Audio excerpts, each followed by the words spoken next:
While Grand Theft Auto Online has taken off and become a massive success, GTA 5's single player component still holds up today as an excellent demonstration of how to make an open world game.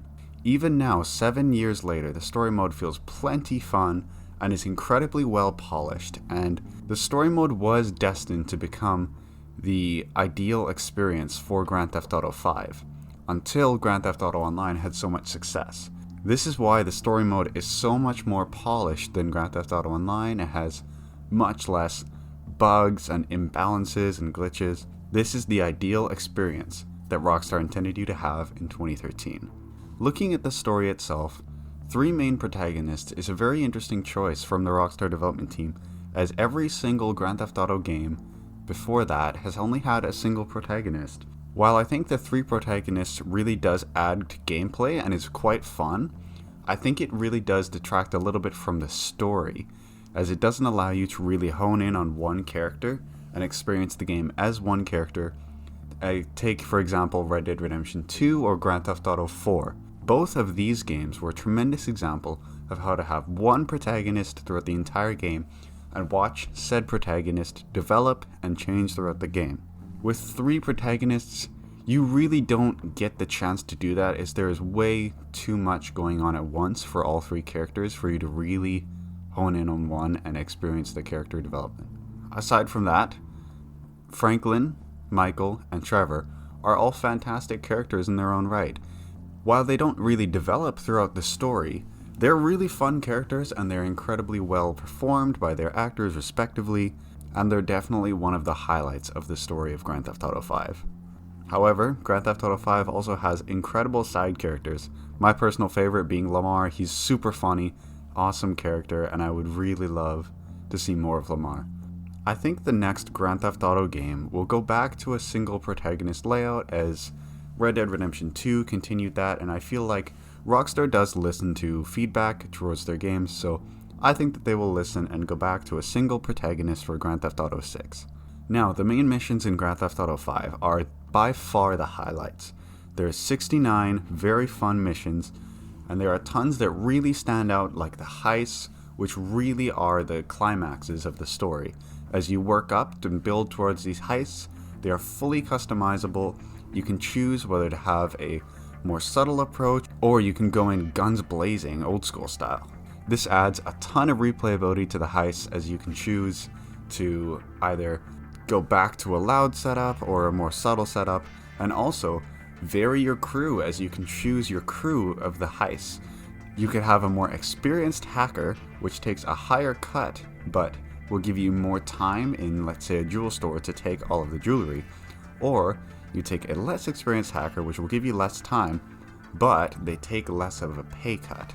Aside from the heists, there are a ton of memorable missions in Grand Theft Auto 5, including one where Trevor flies a plane into another plane, as well as all of the over-the-top action, such as trains crashing into each other. This game has no shortage of action, and I love it. The focus on over-the-top action in Grand Theft Auto 5 is something that really does add to the gameplay of the game and makes it incredibly fun to play multiple times, as you don't have to deal with repetitive monotone missions every playthrough. Apart from main missions, you also have plenty of side missions throughout the map of San Andreas to entertain yourself with. There are Strangers and Freaks missions, which are very unique. One second you can be dealing with a paparazzi trying to take photos of celebrities, then next second you're jumping out of planes, skydiving, and riding mountain bikes down Mount Chiliad. There are also many different types of races in the game, such as motocross and ATV races, which are more off-road style, or you could do a sea races on ski-doos and go and jet ski around the waters of San Andreas. There are also lots of purchasable properties that you can buy all throughout the map, and these will provide passive income throughout the week in-game.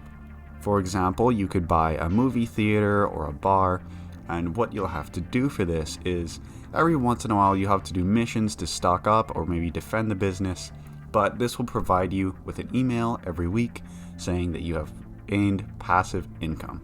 Other properties you can purchase will provide you storage for vehicles such as helicopter pads, marinas, and airplane hangars to store all of your excellent vehicles that you can purchase online.